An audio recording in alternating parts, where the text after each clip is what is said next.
कोल्हापूर महानगरपालिका निवडणुकीसाठी आज मतदान प्रक्रिया पार पडत असून कोल्हापूरमध्ये एकूण 595 केंद्रावर सध्या मतदान प्रक्रिया आहे ती पार पडत आहे। मतदार सकाळपासूनच मतदान करण्यासाठी रांगा लावल्याचं चित्र सध्या आता पाहायला मिळत आहे। कोल्हापुरात खरं बघायला गेलं तर या 595 केंद्रांवर कोल्हापूर महानगरपालिकेच्या वतीनं सीसीटीव्ही कॅमेऱ्यांची नजर बसवण्यात आली असून याच सीसीटीव्हीद्वारे या सर्व केंद्रांवर नजर ठेवली जात आहे। सध्या आपण एकंदरीतच या 595 केंद्रांवर जे काही वेबकास्टिंग करण्यात आलं आहे त्याचं संपूर्ण जे चित्रीकरण आहे तुम्ही या ठिकाणी म्हणजे निवडणूक कार्यालयाच्या माध्यमातून आहे ते कंट्रोल करण्यात येत आहे। या ठिकाणी तुम्ही पाहू शकता की प्रत्येक वॉर्डमध्ये सीसीटीव्ही बसवण्यात आला आहे आणि पारदर्शकपणे ही निवडणूक सुरळीत पार पडण्यासाठी महापालिकेच्या वतीनं आहे ते पाऊल उचलण्यात आले। या ठिकाणी तुम्ही पाहू शकता की वार्ड नंबर 12 असेल, वार्ड नंबर 2 असतील, अशा प्रत्येक वार्डचे नंबर देखील या ठिकाणी दिसणार आहेत आणि जे काही म्हणजे प्रत्येक वार्डमध्ये देखील जे काही मतदान केंद्र आहेत त्याचं देखील इतर या ठिकाणी नंबर आहे ते करण्यात आलं आहे आणि एकंदरीतच सुरळीत पार पडण्यासाठी खरं तर ह्या वेबकास्टिंगद्वारे मतदान केंद्रांवर लक्ष ठेवण्यात येत आहे। याआधी संवेदनशील जे केंद्र आहेत त्या ठिकाणी मात्र वेबकास्टिंग केलं जायचं, मात्र यावेळी महापालिकेच्या वतीनं एकूणच 595 केंद्रांवर वेबकास्टिंग केल्याचं चित्र पाहायला मिळत आहे। याच अनुषंगाने आपण अधिक माहिती अतिरिक्त आयुक्त रविकांत अडसूळ सर या ठिकाणी आहेत, आपण त्यांच्याशी संवाद साधूया की एकंदरीतच महानगरपालिकेच्या वतीनं जे काही एक वेबकास्टिंग करण्यात आलंय त्याची माहिती आपण त्यांच्याकडूनच जाणून घेऊया। सर, महापालिकेच्या वतीनं संवेदनशील केंद्र सोडून एकंदरीतच 595 म्हणजे सर्वच केंद्रांवर वेबकास्टिंगद्वारे नजर ठेवली जात आहे, काय सांगता येईल? कोल्हापूर महानगरपालिका सार्वत्रिक निवडणूक आज मतदानाचा दिवस आहे।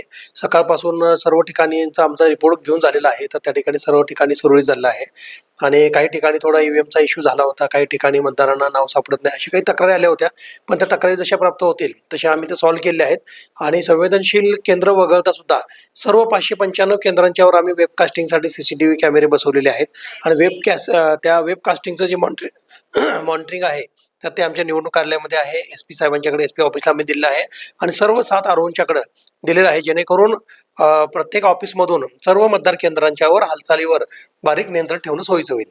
एकंदरीतच वेबकास्टिंग मध्ये काय फरक असणार आहे, म्हणजे ऑडिओ आणि व्हिडिओ दोन्हीचं रेकॉर्डिंग त्यामध्ये पाहायला मिळणार आहे का? ओके, सगळं रेकॉर्डिंग असणार आहे, जेणेकरून एखाद्या ठिकाणी काही प्रसंग घडला तर त्याचं रेकॉर्डिंग सुद्धा आपल्याला अवेलेबल होऊ शकतं। त्याची जी काही मेमरी आहे, जे काही रेकॉर्डिंग सेव्ह होणार आहे तर ते एनी टाइम आपल्याला घेऊ शकतो। तसंच ते सर्व बसवलेले कॅमेरे हे सगळे नेट बेस्ड आहे, त्यामुळे त्याचं जे काही लाईव्ह स्ट्रीमिंग आहे तर ते आम्हाला इथून बसून सुद्धा बघता येतं। आतापर्यंत या वेबकास्टिंगद्वारे वॉच ठेवलं जाते, आतापर्यंत काही मतदान केंद्रावर काही अडथळा असेल किंवा सुरळीतरित्या पार पडली नसेल अशा काही घटना घडल्या आहेत का?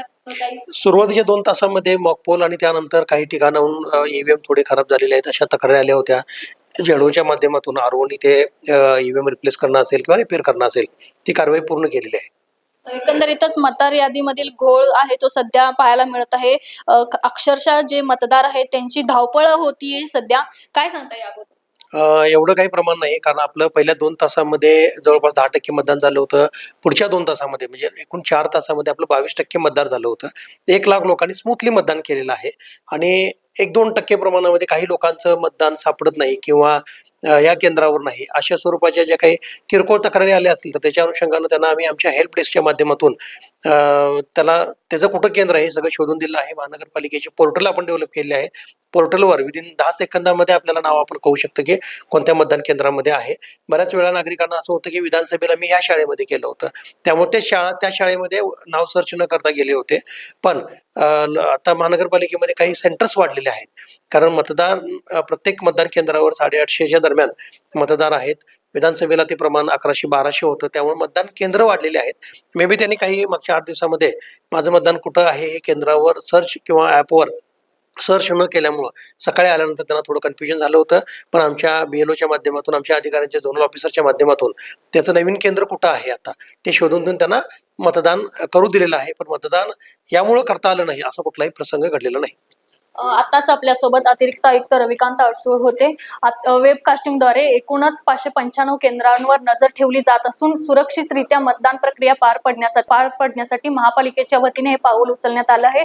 तसेच आतापर्यंत मतदान प्रक्रिया सुरळीत पडली आहे आणि यापुढे पडेल असा विश्वास अतिरिक्त आयुक्त रविकांत अडसूळ यांनी यावेळी व्यक्त केलाय. कॅमेरामन आकाश कांबळे सोबत मी अमृता पवार, जनप्रवास लाईव्ह, कोल्हापूर.